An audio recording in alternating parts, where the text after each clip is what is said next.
Hi everyone, আজকে অনেক দিন পর বাইরে বের হয়েছি। আমি যেতে চাইনি, অনেক রোদ ছিল, আজ অনেক গরম। আম্মু আমাকে জোর করে নিয়ে গেছে, বলেছে না আমার সাথে যাওয়াই লাগবে, আজকে আমাকে ফোর্স করে নিয়ে গেছে। তারপরে বললাম ঠিক আছে যাবো, এত জোরাজুরি করছো। আর এই দেখো আমার দিদার আম্মু বসে আছে, আর আমার দিদা পান খাচ্ছিল। আমি একটু লুকিয়ে লুকিয়ে ভিডিও করেছি, দেখলাম আমাকে অনেক মারবে।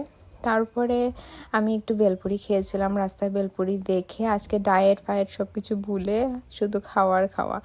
তারপরে আমি এই খাটারগুলো দেখছিলাম, এগুলো অনেক ভালো লাগে। তারপর এখান থেকে একটা কিনেছি। আর এই উন্নাটা আমি একবার দেখে চলে গিয়েছি, পরে আবার এসে এটা কিনেছি। মানে আমার এত ভালো লেগেছে। পরে আমার দিদা বললো কিছু খাবি? আমি বললাম না আমি কিছু খাবো না, আমি ডায়েটে। কিন্তু বললো আজ খেয়েই নে, আমি তোকে খাওয়াবো। তারপরে গিয়ে শিক কাবাব আর বাটার নান খেয়েছি। এটা খেতে অনেক মজা ছিল, সত্যি কাবাবটা খুবই মজা ছিল, আমি অনেক মজা করে খেয়েছি। তারপর ঘরে এসে শাওয়ার নিয়ে এই টক দইটা খেয়েছি। অনেক গরম ছিল আর বাইরে অনেক ক্রাউড ছিল আজকে। আমার তো পুরো অবস্থা খারাপ হয়ে গেছে এই গরমে। আর এই টক দইটা খেয়ে শান্তি, রাতে আর কিছু খাইনি।